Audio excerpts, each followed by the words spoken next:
Alors, ce matin, vous avez assisté à une des formations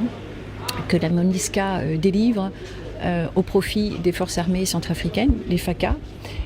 très particulièrement aux sous-officiers, donc au cadre de ce qui est qualifié de sous-officiers, et dans un cadre encore plus spécifique qui est celle du renforcement des capacités des formateurs. Donc c'est de la formation de formateurs,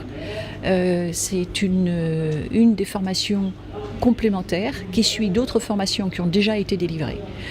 Ces types de formations sont bien sûr développés, dessinés avec l'accord de l'état-major des forces armées centrafricaines et bien sûr en collaboration et en coordination avec la mission militaire européenne, EUTM, qui a le lead en matière de soutien aux forces de défense et de sécurité. Nous avons à peu près une trentaine de cadres pour 15 jours, sachant qu'encore une fois, ces formations, elles sont faites à la carte. Elles sont, et ça c'est la beauté de l'exercice, c'est que justement il y a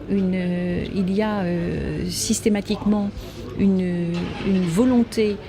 non pas de faire des formations de type standard, mais réellement de prendre en compte quels sont les besoins actuellement des cadres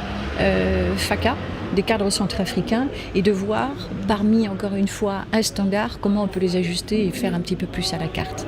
Nos partenaires que sont la MINUSCA et l'EUTM depuis un certain temps ne ménagent pas leurs efforts pour apporter des formations afin de revaloriser ou encore de renforcer les capacités de nos militaires. La politique que nous avions mise en place conjointement avec nos deux partenaires, l'EUTM et le MAM, c'est d'avoir plus de formateurs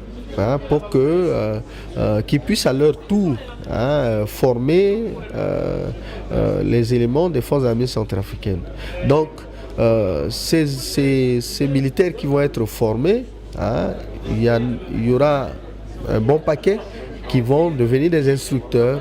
tout ça, même si nous serons appuyés toujours par l'EUTM et la MINUSCA, mais c'est à eux maintenant de dispenser ces cours-là à leurs camarades d'armes.